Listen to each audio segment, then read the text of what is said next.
Nakakaloka rin talaga ang ibang mga nakisawsaw sa hiwalayang Barbie Forteza at Jack Roberto.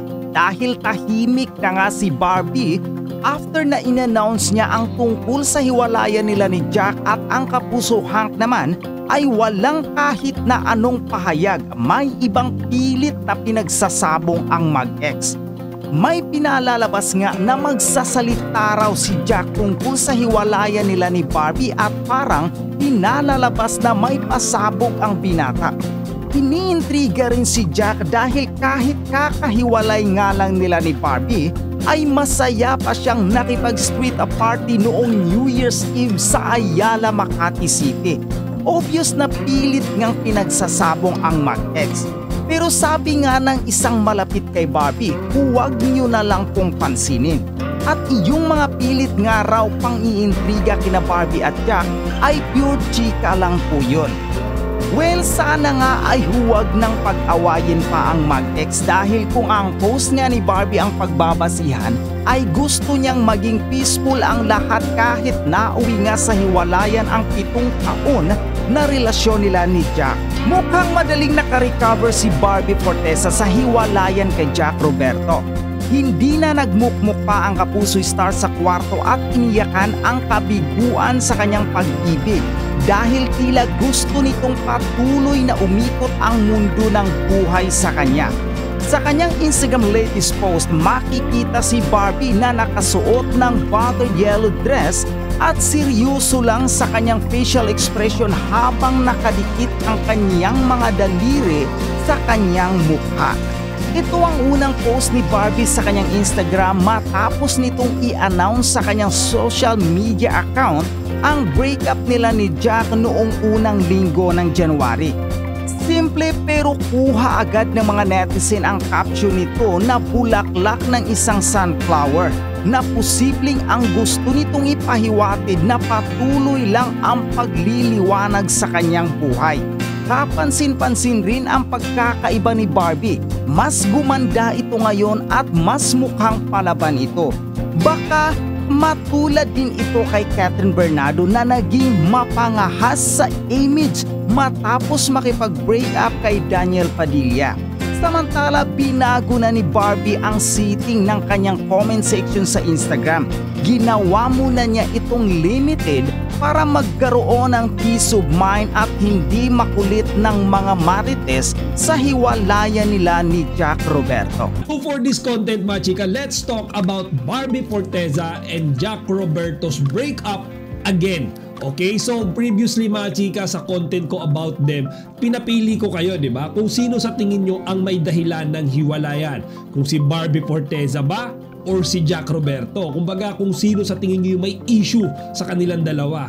Pero lately mga chika, no, as the time goes by, parang unti-unting nagmamanifest, lumalabas mga kachika, kung sino talaga yung may problema. It seems to be mga kachika na hindi lang tayong mga fans and netizens yung curious sa hiwalayan ni Jack tsaka ni Barbie. Kasi pati yung mga kasamahan nila sa industriya mga kachika, yung mga nakakatrabaho nila everyday, marami rin talagang question kung paano or bakit nga ba sila naghiwalay. So here's the thing mga chika. Araw-araw nag-i-scroll ako sa iba't ibang mga social media platforms. Syempre para makabingwit ng showbiz update. Pero ang pinagtataka ko mga chika, since the day that Barbie announced to the public that Jack and herself broke up, mga chika, araw-araw sa newsfeed ko lumalabas lang ang mukha ni Barbie tsaka ni David Licauco.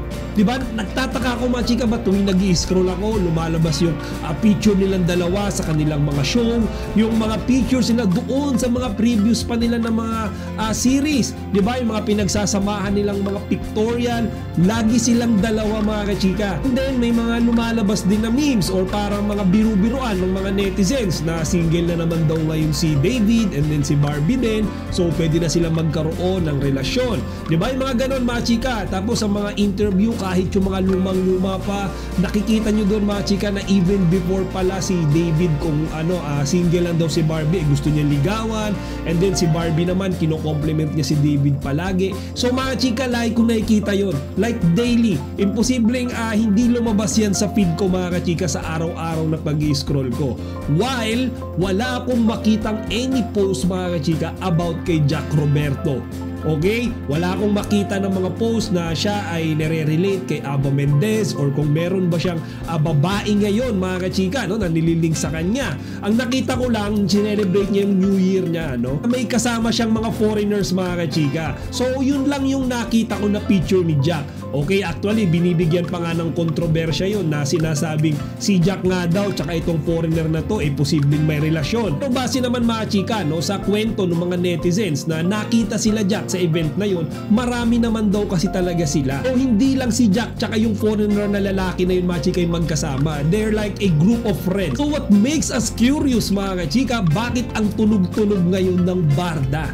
Okay, di ba kaka-break up lang ni Barbie tsaka ni Jack, pero bakit puro Barda yung nakikita natin, napapanood natin ngayon sa social media? Puro Barda mga kachika. Actually mas maingay pa nga sila ngayon kaysa nung si Barbie pa tsaka si Jack eh. Like what I said earlier mga chika, hindi lang tayong mga netizens yung nakikisawsaw dito sa hiwalayan ni Jack tsaka ni Barbie, kasi pati yung mga fellow artists nila, pati yung kapatid ni Jack Roberto nakikialam na. Okay? So mga chika, kanina lang sa 8 Showtime, di ba? Doon sa episode nila ngayong araw. Etong si Vice Ganda, direct lang ang inaasar si David Licauco kay Barbie Forteza directly. Okay? Doon sa asaran nila kanina, inamin ni David na siya ay single. And then eto naman si Vice Ganda, sinabi niya na pwede daw ba ligawan ng isang actor yung kanyang leading lady na kasama niya sa show. Di ba mga chika, direkta niyang sinasabi na si Barbie Forteza yung gustong ligawan ni David Licauco. Di ba? And then we didn't heard any denial from David. Hindi siya nagde-deny. Ngumingiti lang siya mga kachika. Ngayon hindi ko minamasama yan kasi hindi naman ako against sa Barda mga kachika, no? Pero nakikita ko lang na parang nagmamanifest ngayon na pati yung mga celebrities, di ba, na mga nakakasama ni David tsaka ni Barbie, parang botong-boto sila na magkatuluyan talaga ang Barda. Okay? Parang nung nawala si Jack Roberto sa storya, parang nagpiesta pa sila. Okay? Kaya din siguro mga kachika, nag-post si Sanya Lopez kanina lang sa kanyang social media account sa Instagram. Isang cryptic post mga kachika. And this is about karma. Okay? Kung matatandaan nyo, si Sanya Lopez sa interview before, sinabi niya na hindi niya raw pinakikialaman ang relasyon ng kuya niya, si Jack Roberto, tsaka ni Barbie Forteza. Diba? Nagbiro pa nga siya. Sabi niya, siya nga daw, walang relationship eh, diba? Pero this time mga kachika, ngayong araw lang, meron siyang cryptic post at sinasabi ng mga nakabasa, ng mga netizens, na direktang patama daw ito kay Barbie Forteza. So mga chika, yung sinabi niya sa post na yan, karma says, God removes people from your life because He heard the conversations that you didn't hear. O kung kukunin natin yung mensahe ng post na yan ni Sanya mga kachika, parang sinabi niya na mayroong isang tao mga kachika na inalis sa buhay niya. Okay? And then from the word itself, karma, ibig sabihin, yung taong yun may masamang ginawa. Diba? Kaya nga daw mas nakabuti na inalis na yun ni God sa buhay niya. Okay? Ngayon mga chika, ang dami ngayon nagsasabi na this message is for Barbie Forteza. Diba mga chika? Kasi bakit naman daw magpo-post na ganito si Sanya? Diba? Ganitong time, diba? Na naghiwalay yung kuya niya tsaka si Barbie. Parang tiyempong-tiyempo, timing na timing eh. Marami din yung nagsasabi na hindi daw siguro ma-attempt ni Sanya Lopez na binabastos yung kuya niya.